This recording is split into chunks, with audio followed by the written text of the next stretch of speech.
lips. I know, right? I mean, I have to say, Karen Dupeach, our wonderful makeup artist, when the earthquake was happening, she put her coat on and she was like, Jesus is coming. I'm out. I'm out. I'm leaving. We've got a solar eclipse. We've got an earthquake. She ran down the hallway. Their brains are small. But who's the dumbest one of all? True, none of them are in Mensa, but who's the most densa? Perhaps it's Sunny who mastered the art of making idiots look smart. Now the View could ask a mirror who's the dumbest one of all, but there's no way. In what can only be described as a full-blown media ambush, Greg Gutfeld launched into a scathing critique that left no room for ambiguity, and certainly none for redemption. His commentary wasn't just bold, it was surgical, dismantling arguments, with the kind of razor-sharp wit that leaves a lasting sting. Backstage, the mood turned frantic. Teams scrambled to contain the growing blaze, but the damage was already seeping through the cracks. Then came the unthinkable. A hostess, perhaps too eager to contribute or caught off guard, let a piece of sensitive information slip. Live. On air. No verification, no filter. Just an unforced error that detonated like a live grenade in ABC's executive suite. This time, Gutfeld's crosshairs landed squarely on Sunny Hostin. With icy precision, he unraveled her argument, exposing gaps and contradictions with almost theatrical flair. The studio fell into a stunned hush. Even the audience, usually quick to react, sat frozen in disbelief. The chaos that followed was immediate. Emergency meetings, frantic calls, a full-scale attempt at damage control. Gutfeld hadn't just won the debate, he'd exposed a vulnerability. In the media's storyline, one built on shaky claims and selective truths. The segment didn't just go off-script, it became a cautionary tale for every network watching. I know, right? I mean, I have to say, Karen Dupeach, our wonderful makeup artist, when the earthquake was happening, she put her coat on and she was like, Jesus is coming. I'm out. I'm out. I'm leaving. We've got a solar eclipse. We've got an earthquake. She ran down the hallway. The rapture is here. Rapture's here. And then also I learned that cicadas are coming. Cicadas. For the first time in for the first time in many, many years. No, every 17 years this happens. Well, that's not what I read, but maybe, make better. All those things together, what maybe made one to believe that, either climate change exists, or something is really going on. There's quite some at the mercy of climate change. It's underground. It happens, and the eclipse, they've known about the eclipse coming because eclipses happen, and they actually can say. One of the most heated focal points of the panel was the ever-polarizing realm of identity politics, intertwined with the weight of historical grievances. As expected, Sunny Hostin stepped confidently into the spotlight, unapologetically invoking America's troubled past. She leaned into her well-known stance, spotlighting systemic racism, pushing the argument that accountability should extend across generations, and painting privilege with a broad, unmistakable brush. Just when the audience might have settled into familiar territory, the conversation took an unexpected and far more riveting turn. The narrative, often delivered in sharp lines and predefined roles, began to fray. What emerged was not confrontation for its own sake, but a layered unraveling of the assumptions baked into the rhetoric. Suddenly, the panel wasn't just debating history, it was dissecting how history is told. Who controls the narrative? What truths are amplified? And which ones are quietly edited out?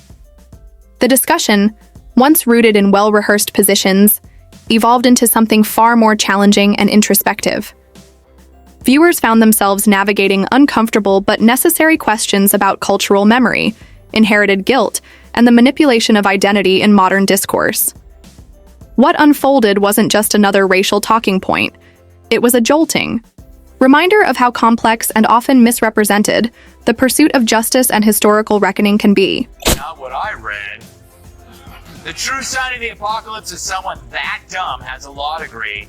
Worse, if your name has the word sun in it, there's no excuse for not knowing how an eclipse works. But it's no surprise that Joy is the one who understands science. She's been on the science diet for years.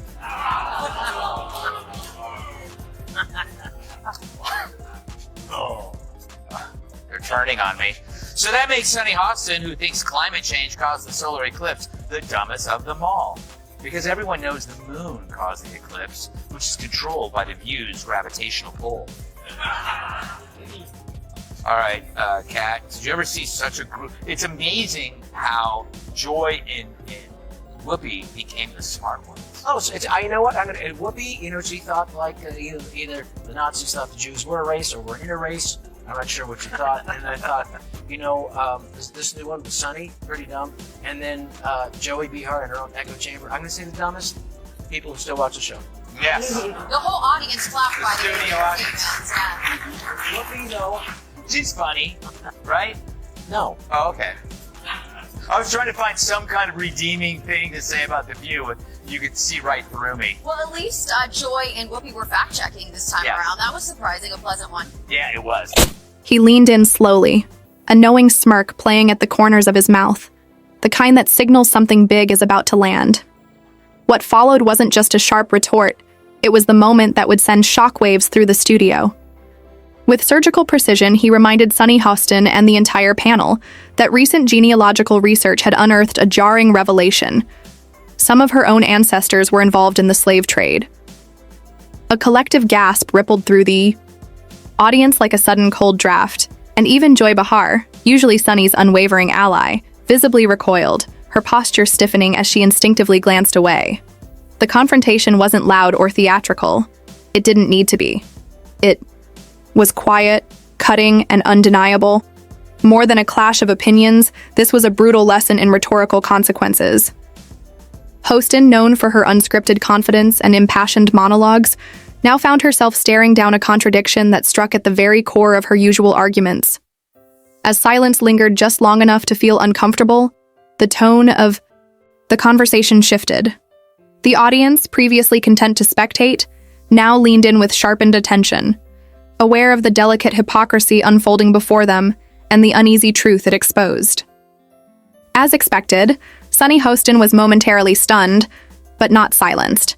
With a quick breath and a forced smile, she tried to downplay the revelation, casually dismissing it as a simple fact of life, the kind of historical footnote that, in her view, shouldn't derail the broader conversation, but neither Greg Gutfeld nor the interviewer was ready to let it slide.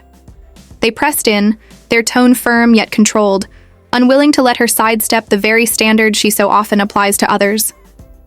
The back and forth, once spirited, took a sharper edge. The temperature in the room rose, not from shouting, but from the growing discomfort that wrapped around every word. Sunny's usual poise began to falter. Her responses lost their rhythm, her voice slightly more hesitant. The audience could sense it. A subtle but undeniable shift. The power dynamic had changed. Gutfeld didn't just challenge her position, he exposed the contradiction in her rhetoric. Here was a vocal advocate of historical accountability suddenly backpedaling when the past landed at her own doorstep. Instead of leaning in, she reached for deflection, quickly redirecting blame, changing the subject, anything to avoid the scrutiny now aimed squarely at her. The irony was sharp, the hypocrisy visible, and the audience? They were locked in, witnessing a moment that was anything but forgettable.